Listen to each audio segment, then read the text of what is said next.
भारतीय बाजारों में आज एक और बार 15,700 ऐतिहासिक स्तर पार होता दिखाई पड़ा। रिकॉर्ड स्तरों पर पहुंचा, निफ्टी रिकॉर्ड स्तरों पर पहुंचा और खरीदारी मार्केट्स में देखने को मिल रही थी। अच्छी खासी बाइंग मार्केट्स के अंदर आज फिर बनते हुए दिखाई पड़ी। सेलेक्टिव स्टॉक, सेलेक्टिव सेक्टर्स में एक थोड़ा प्रेशर जरूर देखने को मिला, लेकिन ओवरऑल मार्केट के लिए जो एक मोमेंटम था वो बहुत ही स्ट्रांग बनता हुआ दिखाई पड़ा और एक तेजी का रुख बाजार के अंदर बना ही रहा। एक एक करके कुछ एक सेक्टर्स के ऊपर नजर डाल लेते हैं। सबसे पहले आज एडवांस क्लाइंट रेशियो आपको फेवर में दिखाई पड़ेगा। तेजी के 3:2 का एक एडवांस क्लाइंट रेशियो बनता हुआ दिखाई पड़ा और आरबीआई की पॉलिसी भी है कल, तो उससे पहले भी मार्केट्स के अंदर एक अच्छी तेजी बनते हुए दिखाई पड़ रही थी। लॉजिस्टिक आज जोरदार तेजी में था। मीडिया में खरीदारी थी पीएसयू बैंक से निकल, जहां पर कुछ तक खरीदारी का दौर बनता हुआ दिखाई पड़ा और ऑटो में और फार्मास्यूटिकल स्पेस के अंदर थोड़ी सी प्रॉफिट टेकिंग थी। टाइटन आज फिर रिकॉर्ड स्तरों पर पहुंचता हुआ दिखाई पड़ा। 1.5 लाख करोड़ के आसपास की मार्केट कैप, और ना केवल टाइटन बल्कि मुथूट फाइनेंस भी रिकॉर्ड स्तरों पर पहुंचे। 7,500 करोड़ के आसपास की मार्केट कैप वहां पहुंची। ओएनजीसी, आइशर मोटर, एल&टी कुछ और ऐसे नाम है जहां पर खरीदारी रही। फ्रंट लाइन में मिड कैप स्नोमैन लॉजिस्टिक अच्छी खबर का इम्पैक्ट यहां देखने को मिला। इसके अलावा स्पंदना, स्फूर्ति, पीएनबी हाउसिंग फाइनेंस 4 दिन में रादर ये शेयर 70% के आसपास का मूव दे चुका है और क्रेडिट एक्सिस ग्रामीण का आपस में दिखाई पड़ा। एक खरीदारी यहां पर जाते हुए दिखाई पड़ी। तो मार्केट में मूड माहौल बेहतर और रिकॉर्ड स्तरों पर ही भारतीय बाजार आज पहुंचते हुए दिखाई पड़े। 15,700 के ऊपर ब्रीफली मार्केट निकलते हुए दिखाई पड़े।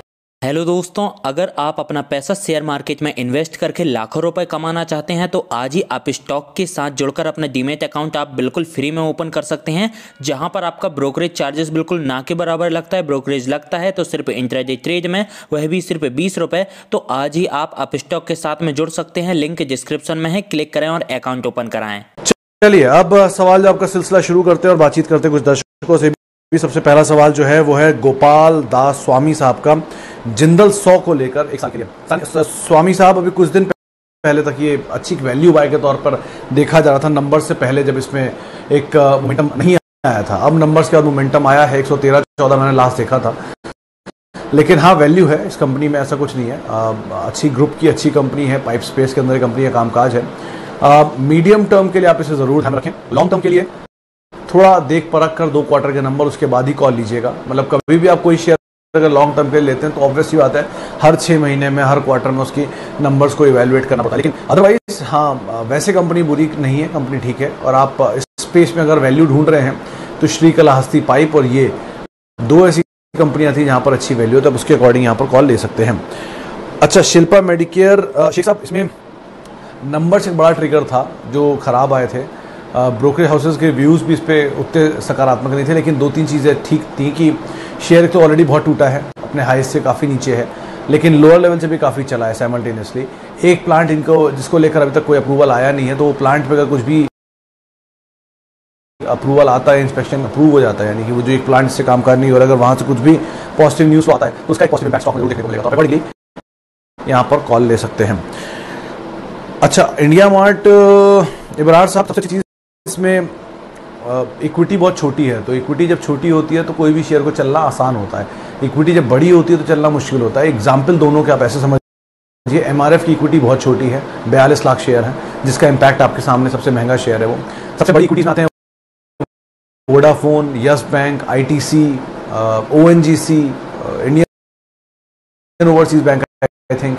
तो ये वो नाम है जिनकी बहुत बड़ी इक्विटी है, इसलिए चलने में भी बहुत समय लगाते हैं, इनके भाव भी बहुत छोटे हैं, तो ज़्यादा बड़ी इक्विटी चलना मुश्किल होता है। और इंडिया मार्केट में बहुत अच्छी इक्विटी बहुत छोटी है, तो ये चलने की गुंजाइश है इसमें, लेकिन थोड़ा महंगा शेयर है साइमल्टेनियसली, ऑब्वियसली भी बहुत बड़ा रनअप दिखा चुका है।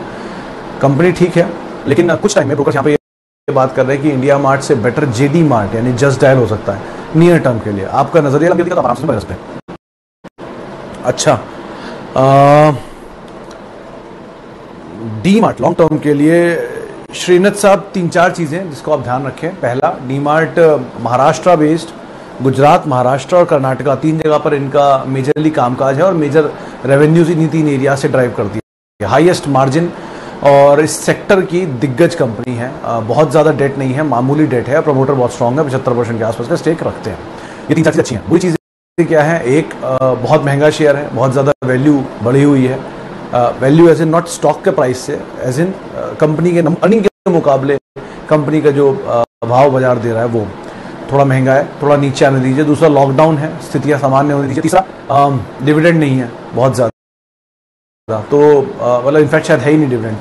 तो ये तीन चीज़ों में पॉजिटिव्स भी हैं, नेगेटिव्स भी हैं। आपको नीचे मिले तो ऑब्वियसली बात है बहुत अच्छी कंपनी है, ऊपर मिले तो थोड़ा कॉशियस हो जाइए।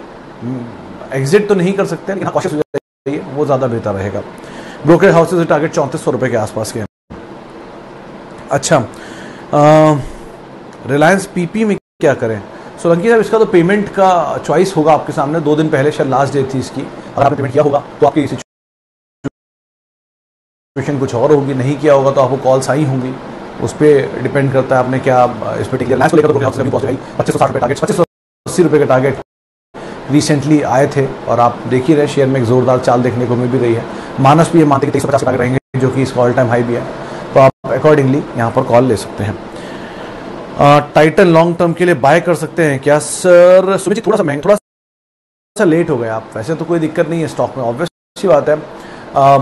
Organised gems and jewellery store में ये सबसे बड़ी कंपनी है, 1.5 लाख करोड़ की कंपनी पहुंच गई है। टाटा ग्रुप का ज्वेल है, तो आप इसे खराब तो नहीं कहेंगे, लेकिन बहुत भागा हुआ शेयर है, नीचे में जाएगा। क्योंकि ऐसा नहीं है कि बाजार में हमेशा ऊपर के ही दायरे दिखेंगे, कभी ना कभी तो बाजार भी नीचे आएगा ही, और कभी ना कभी कोई ना कोई स्टॉक नीचे आएगा। तो जब कभी टाइटन नीचे मिले तो आप जरूर खरीदारी करिए। आज का दाम नोट कर लीजिए, आज के दाम से 5% नीचे, 10% नीचे, 15% नीचे, 20% नीचे, 50% नीचे भी अगर आपको मिले तो आप जरूर खरीदारी कर सकते हैं। कंपनी बुरी नहीं है, भाव है थोड़ा महंगा, थोड़ा नीचे मिल जाए तो कोई दिक्कत नहीं है। आज भाग रहा है क्योंकि गोल्ड के प्राइसेस भाग रहे हैं, आज बाजार की नज़र है इसके ऊपर। कभी तो ये नीचे भी आएगा, तब आप इसके ऊपर दांव लगाइए, वो ज़्यादा बेहतर रहेगा। महंगी चीज़ को, अच्छी चीज़ को महंगा मत खरीदिए, अच्छी चीज़ को सस्ता खरीदिए, और सस्ती चीज़ को महंगा भी मत खरीदिए। ये बाजार का सिंपल रूल होता है जिसको आपको फॉलो करना है। अच्छी चीज़ सस्ती खरीदनी है, सस्ती चीज़ महंगी भी नहीं खरीदनी है, ये सस्ती भी नहीं खरीदनी है, सस्ती चीज़ खरीदनी नहीं है। तो आप अकॉर्डिंगली यहाँ पे कॉल लीजिए। खराब चीज़ को नहीं लेना है, अच्छी चीज़ को सस्ता लेना है। अच्छा, HEG को लेकर सुनील साहब, साइक्लिकल बिजनेस है, जैसे जैसे साइकिल इनके फेवर में आती चलता है। मेटल साइकिल चलती है, उसके साथ साथ ग्रेफाइट साइकिल चलती है। पिछली साइकिल जब चली थी तब ये 4200 तक गया था। भीलवाड़ा की कंपनी है, राजस्थान बेस्ड। प्रमोटर ने कुछ बायबैक भी किया था इसमें, लेकिन वो बायबैक एक फॉर्मेलिटी जैसी थी क्योंकि उसमें खुद भी टेंडर किया था उन्होंने। तो बेटर यही है कि आप अवॉइड करें। नीचे ले रखा है तो ऊपर प्रॉफिट निकल जाएगी। साइक्लिकल ट्रेड है, इसमें साइकिल किस हिस्से में आप फंसते हैं वो क्रूशियल रहेगा। IGL हाँ अच्छी कंपनी है। श्रीनित साहब, जिस सेक्टर में है ऑब्वियसली बात है, सेक्टर बहुत ही बूमिंग है, कंपनी अच्छी है, गैस स्पेस की दिग्गज है। NCR में अगर आप कभी आए हो दिल्ली में तो इनका बहुत स्ट्रांग मजबूती से पैठ है, नोएडा में, मेरठ में, पूरे NCR में। तो आप, और धीरे धीरे एक्सपैंड कर ही रहे हैं। बहुत बड़ा फ्लीट बसेस का इनके पास है, बहुत सारी गाड़ियाँ दिल्ली में इनके ऊपर ऑपरेट करती हैं, तो बहुत स्ट्रांग वॉल्यूम, प्लस PNG की भी डिमांड है इंडस्ट्री साइड पर। और केजरीवाल सरकार ये बात मानती भी है कि जो भी दिल्ली में इंडस्ट्री है वो PNG यूज़ करें, बहुत ट्रिगर होगा इस कंपनी के लिए, क्योंकि बहुत बड़ी इंडस्ट्री का हिस्सा इनके हाथ में आ जाएगा। तो एक अच्छी गेम चेंजर स्टोरी है, आप ज़रूर इसके अंदर आ सकते हैं। नीचे मिल जाए तो बहुत अच्छी बात है, इस टाइम बाजार ऑल टाइम हाई पर है, शेयर ऑल टाइम हाई पर है। कोई भी शेयर नीचे मिलेगा तो ज़्यादा अच्छी सिचुएशन आपके लिए क्रिएट कर सकता है। सुज़लॉन को लेकर शर्मा साहब, बाजार में कुछ बातचीत तो हो रही है कि ये चल सकता है, कुछ टर्न अराउंड स्टोरी बन रही है, लेकिन ये सिर्फ बातचीत है और ऐसी स्टोरीज बाजार में तेजी में अक्सर आती रहती है। तो बहुत कंजर्वेटिव होकर आप कॉल लीजिएगा। जब तक नंबर सुधर के नहीं आते हैं किसी भी कंपनी में टर्न अराउंड स्टोरी नहीं दिखती है। रिलायंस पावर के नंबर सुधरे, रिलायंस इंफ्रा के नंबर सुधरे, 2 क्वार्टर तक और सुधरेंगे तो टर्न अराउंड होगा। CG पावर के नंबर सुधरे, लगातार 4 क्वार्टर से सुधर रहे हैं, वो टर्न अराउंड है। तानला प्लेटफॉर्म में हुआ ऐसा, सुबेक्स में हुआ ऐसा, इसके अलावा 3i इन्फोटेक में सिचुएशन सुधर रही है। तो ऐसी कुछ कंपनीज हैं जहाँ पे नंबर सुधर रहे हैं। नंबर सुधर जाए तो आप जरूर जाइए। वो भी चीज ध्यान रखिएगा, नंबर सिर्फ इंटरेस्ट कॉस्ट कम होने की वजह से ना सुधरे, ऑपरेटिंग परफॉर्मेंस इंप्रूव हो तभी आप मिल जाएगी। इंटरेस्ट कॉस्ट बहुत कम हो के आ रही सबकी, ऑब्वियसली RBI ने ब्याज घटाया तो उसका फायदा है, तो वो ना हो, ऑपरेटिंग परफॉर्मेंस सुधरे, उसके बाद आप जाए। सुज़लॉन में पहले भी ऐसी बहुत स्टोरी बन चुकी है, 14 रुपये पे, 18 रुपये पे, अकॉर्डिंगली आप यहाँ पर कॉल लीजिएगा। Britannia granules, hero MotoCorp mid term. Nikhil साहब, ब्रिटानिया लॉन्ग टर्म के लिए बहुत अच्छा, हीरो मोटोकॉर्प लॉन्ग टर्म के लिए बहुत अच्छा, ग्रैन्यूल्स लॉन्ग टर्म के लिए बहुत अच्छा। मिड टर्म में बाजार बहुत तेजी पकड़ चुका है। हीरो मोटोकॉर्प में ब्रोकर्स बातचीत कर रहे थे कुछ 2-4% का नीचे का स्टॉप लॉस रख के पोजीशन लॉन्ग करने का, लेकिन ब्रिटानिया और ग्रैन्यूल्स तीनों स्टॉप अगर अपने लॉन्ग टर्म में उठाएं तो लॉन्ग टर्म में रखिए, अच्छा पैसा बनाकर दे सकते हैं। क्यूपिड पे गोपाल दास स्वामी साहब इसके नंबर सबमिटेड है, अगर मैं गलत नहीं हूँ तो शायद कल आने वाले हैं या आज आने वाले हैं, तो ये 2-3 नंबर्स हैं जिस पे आप ध्यान रखिएगा। क्यूपिड के केस में वैसे तो ये कंपनी ठीक ठाक है, कॉन्ट्रासेप्टिव के बिजनेस में बहुत अग्रणी कंपनी मानी जाती है, लेकिन थोड़ा समय भी देना पड़ेगा और दूसरा बहुत साइक्लिकल है, वॉल्यूम भी कम होते हैं, तो बहुत संभल के ट्रेड करिएगा, इसके अंदर वो ज़्यादा बेहतर रहेगा आपके लिए। अच्छा, आर कॉम में आनंद साहब अब तक कोई साइन नहीं है, क्योंकि आर इंफ्रा और आर पावर में तो आ चुका है, आर कॉम में नहीं आया। अगर आर कॉम में भी साइन मिल जाए तो ही आप इसमें एंटर करें, लेकिन अगर साइन रिवाइवल का नहीं मिल रहा तो आप एंटर ना करें, वो ज़्यादा बेहतर रहेगा। आगे बढ़ते हैं, कुछ और सवालों को भी शामिल। पीएनबी में शुक्ला साहब, पीएनबी में नंबर्स आने वाले हैं और 10,000 करोड़ के घाटे के सामने 800 करोड़ के मुनाफे की बातचीत हो रही है वाई बेसिस पर।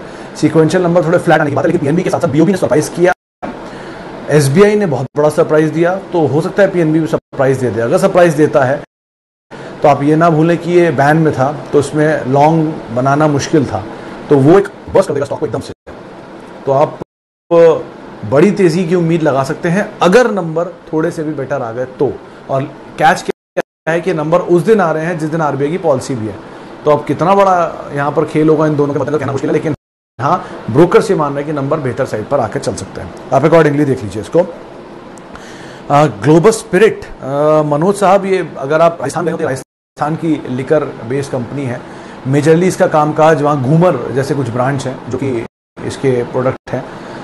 लिकर की डिमांड अभी तो ऑब्वियसली बात है क्योंकि लॉकडाउन हर तरफ है, राजस्थान में भी लॉकडाउन की डिमांड सब है, लेकिन नेशनल लेवल के प्लेयर नहीं है। हाँ, रीजनल लेवल पे जीएम ब्रिवरीज, ये सोम डिस्टिलरीज जैसी कंपनीज के ऊपर आप देख सकते हैं, या फिर जुबलेंट का भी एक ब्रांड आता है, एसोसिएट अल्कोहल है ये डिस्ट्रीब्यूशन में, और ग्लोबस रादर एक बॉटलिंग का कामकाज भी करती है। कंपनी ठीक है, मीडियम टर्म के लिए आप इसे देख सकते हैं। लॉन्ग टर्म के लिए 2 ही बड़े प्लेयर हैं, 3 बड़े player rather, United Spirits, United Breweries, Radico Khaitan, इनके साथ आप कितने समय के लिए होल्ड रह सकते हैं, लेकिन ग्लोबल स्पिरिट, जीएम ब्रिवरीज, एसोसिएट, सोम, ये 4 कंपनियों के साथ आप मीडियम टर्म के लिए एसोसिएट रहें, वो ज़्यादा बेहतर रहेगा।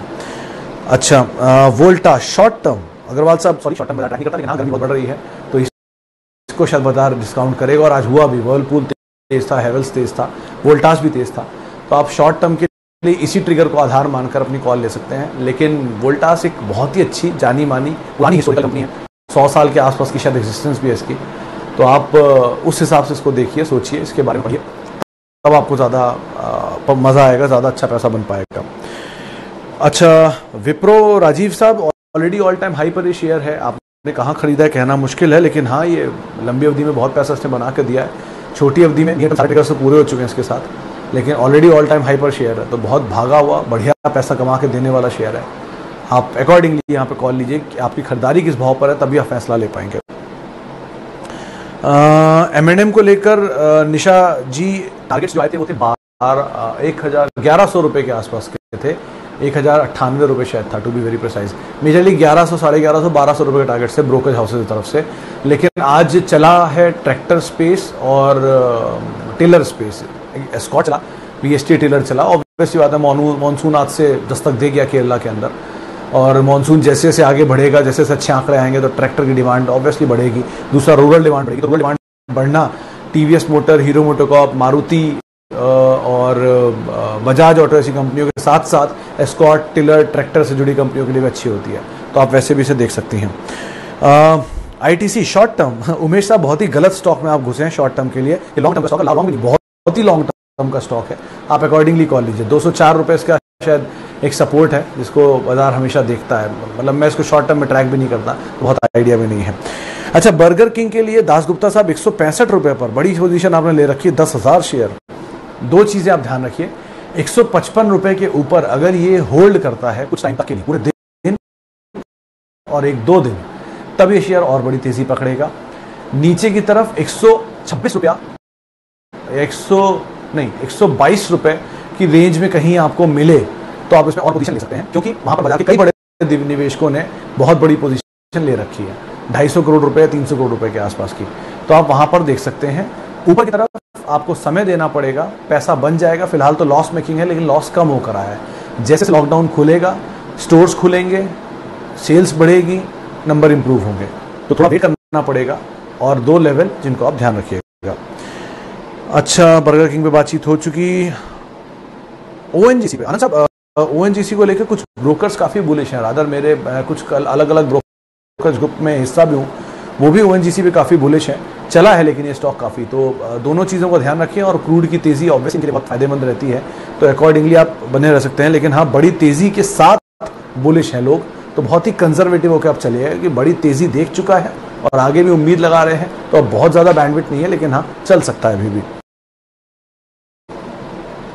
वोडाफोन आइडिया, दिनेश मजूमदार, ये आखिरी सवाल है रादर। दिनेश मजूमदार साहब, वोडाफोन के केस में एक ही चीज बोलूंगा, कुछ ब्रोकर्स मान रहे हैं कि जून में इसमें तेजी देखने को मिल सकती है, लेकिन ये उनकी इंडिविजुअल राय है। फंडामेंटल आधार पर इस कंपनी की सिचुएशन कुछ भी ऐसी नहीं फेरबदल है, लेकिन जून में उनको लगता है कि तेजी आ सकती है। ट्रेडिंग स्टॉक है तो ट्रेडिंग के हिसाब से ही देखिएगा, इन्वेस्टमेंट स्टॉक नहीं है तो इन्वेस्टमेंट के हिसाब से ना देखिएगा। इन्वेस्टमेंट के लिए अगर आप कुछ चुन रहे हैं तो टाटा कम्युनिकेशन एक अच्छे लेवल पर है और एक अच्छा विकल्प है, आप उसको देख सकते हैं, अच्छे पैसे वहां पर बन सकते हैं। चलिए फिलहाल अब इतने ही सवालों को हम शामिल करना चाहेंगे। माफ़ी उन सभी लोगों से जिनसे आज हम बातचीत नहीं कर पाए, और बहुत बहुत शुक्रिया उन सभी लोगों का जिन्होंने आज हमसे सवाल पूछे। आप हमारे साथ जुड़ सकते हैं @सुमित रिसर्च मेरा ट्विटर हैंडल है, और साथ ही साथ कल आपसे फिर मुलाकात होगी इसी जगह पर इसी समय पर।